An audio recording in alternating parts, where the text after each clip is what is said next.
Salut le gang, j'espère que vous allez très bien aujourd'hui. Lors de ma vidéo où je passais en revue le portfolio d'un designer junior, vous avez été beaucoup à réagir et vous avez été nombreux à me demander de passer en revue d'autres portfolios de designers juniors. Donc c'est ce que je vais faire aujourd'hui. Je tiens particulièrement à remercier Sarah d'avoir joué le jeu. Avant toute chose, n'oubliez pas de vous abonner à ma chaîne, n'oubliez pas d'activer la petite cloche parce que ça vous permettra de rien rater de mes magnifiques contenus. À l'heure actuelle, je crois qu'on doit être à 488 abonnés. Est-ce qu'on sera capable de passer les 500 abonnés après cette vidéo? Là est la question. Si je suis bon, on passera les 500 abonnés. Si je suis claqué, on ne passera pas les 500 abonnés et ce sera bien fait pour moi. En tout cas, merci à tous de me suivre. On va attaquer sans plus tarder cette petite critique du portfolio de Sarah. Parce qu'on va te critiquer, parce qu'on est méchant. Moi, je suis une vraie langue de... Allez, c'est parti. Attends, je vire ça. Je vire tout mon bordel qu'il y a devant moi. Là, directement, ce que j'aime bien à première vue, c'est que on a des vignettes qui me donnent envie de cliquer. Tu vois, la petite vignette BFM, c'est pas juste un logo mis comme ça sur un fond blanc. Il y a de la profondeur, il y a de la perspective. C'est une image qui donne envie de cliquer. Il y a une bonne dynamique de composition entre tous les visuels, toutes les vignettes. Et je vous conseille à tous de faire ce genre de portfolio parce que ça donne un scope assez large de ce que vous êtes capable de faire. On va avoir envie de cliquer, ça nous laisse du choix, on n'est pas bloqué sur un truc qui nous est imposé. Toutes les petites miniatures qui sont là, elles sont très bien choisies. C'est des compositions dynamiques, on voit pas tout, donc ça nous laisse envie de découvrir un peu ce qui se passe derrière. Bah là pareil, hein, on a des petits cahiers, là je suppose que c'est une app mobile. Là, il y a cette mise en scène d'une bouteille qui est vachement bien faite. Moi, j'aime bien ça. Tu vois, ça, c'est une de mes miniatures préférées parce que on voit que tu as bossé sur un vrai projet print. Et puis en plus, la créa a l'air hyper intéressante. Ça donne un côté nature, ça donne vraiment un côté en l'envers du décor qui te donne envie de cliquer. Et puis aussi, tu te dis, bon, elle a déjà fait des vrais projets. Là aussi, master des GDI, c'est dynamique, on a envie de cliquer. Crazy in Love. Ça a l'air vachement cool, tu vois, il y a des ciseaux, il y a des découpes, ça sous-entend que tu es quelqu'un de créatif, de manuel, parce que c'est pas que du logiciel, là on est un peu dans la vraie vie. Et puis en plus la vignette, voilà, elle est assez dynamique parce que elle raconte déjà une petite histoire, les images correspondent toutes bien les unes avec les autres. Comme je vous dis, à chaque fois, en 5 secondes, les gens qui arrivent sur votre site, ils ont 5 secondes pour comprendre ce dont on parle. Bon, mes projets, c'est assez sommaire comme ça. Mais un autre truc un peu plus personnel, mes dernières créations ou les créations que j'ai fait pour mes clients ou mes clients aiment ça ou une connerie comme ça, tu vois, quelque chose qui engage.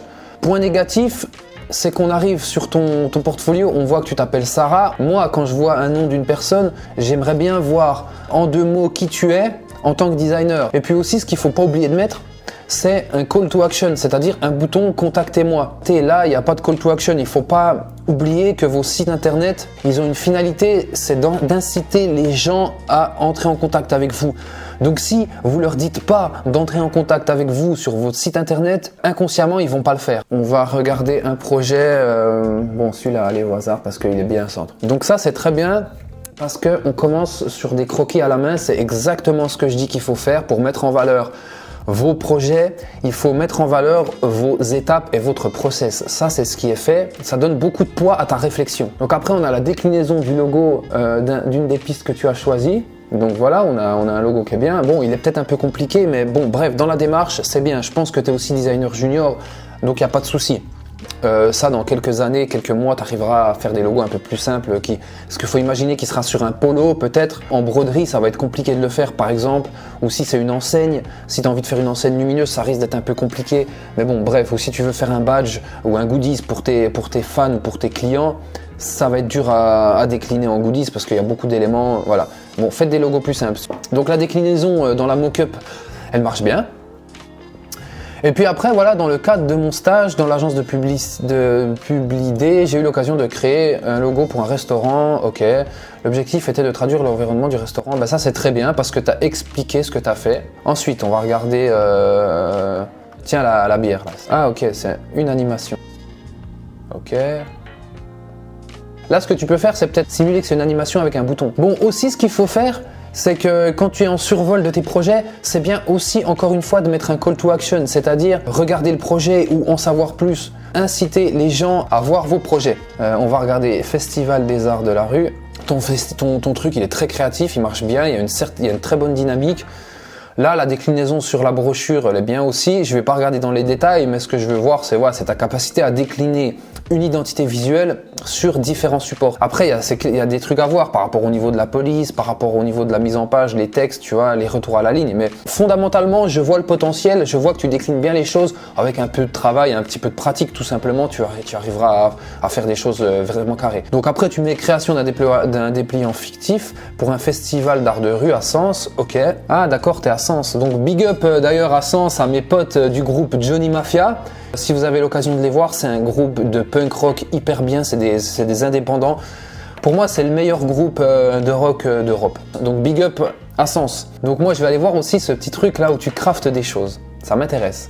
Tu déclines tes savoir-faire sur Insta. Ok, bah ça c'est vachement cool, Crazy in Love. Non mais franchement c'est bien parce qu'en plus c'est un client différent, c'est des vrais gens entre guillemets, c'est pas une boîte. Et puis t'as mis du cœur, on sent qu'il y a un truc familial, c'est peut-être ta famille ou c'est peut-être quelqu'un de proche pour toi, mais t'arrives quand même à faire quelque chose de pro.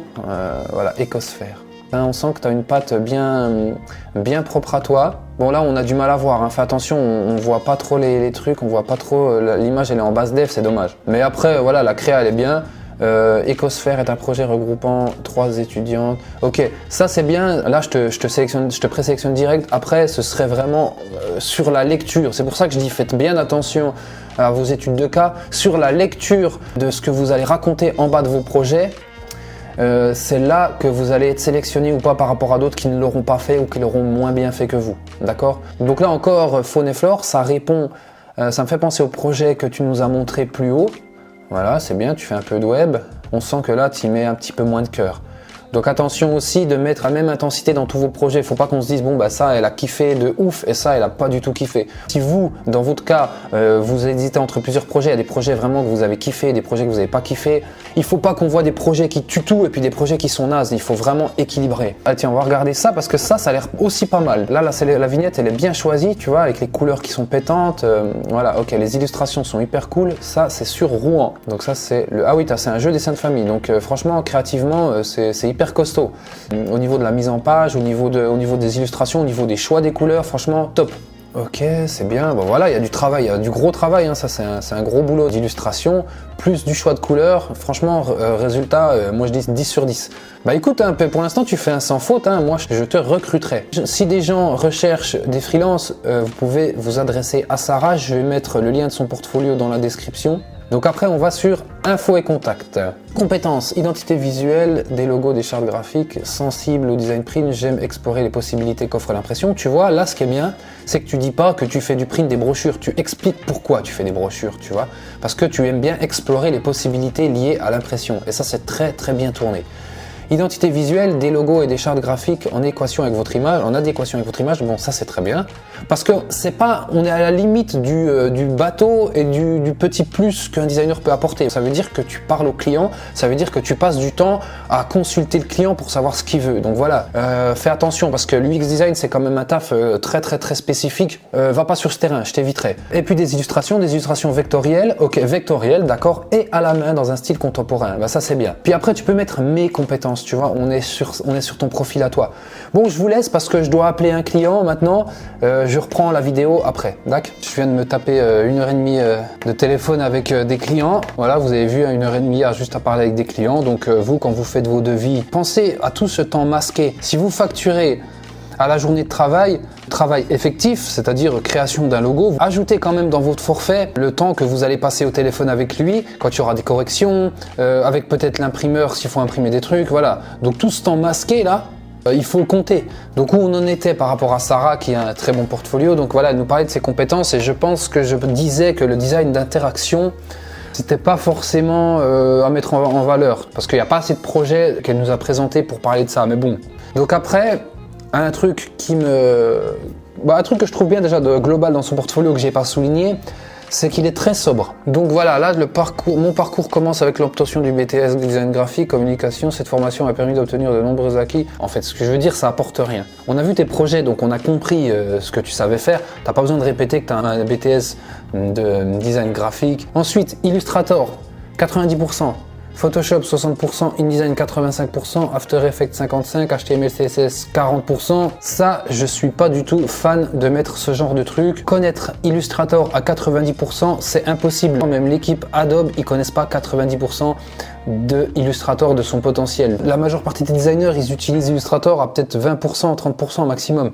Connaître Illustrator à 90%, ça veut dire que tu aurais largement la capacité d'être certifié chez Adobe. Et puis ces jauges, de toute façon, 90% par rapport à quoi?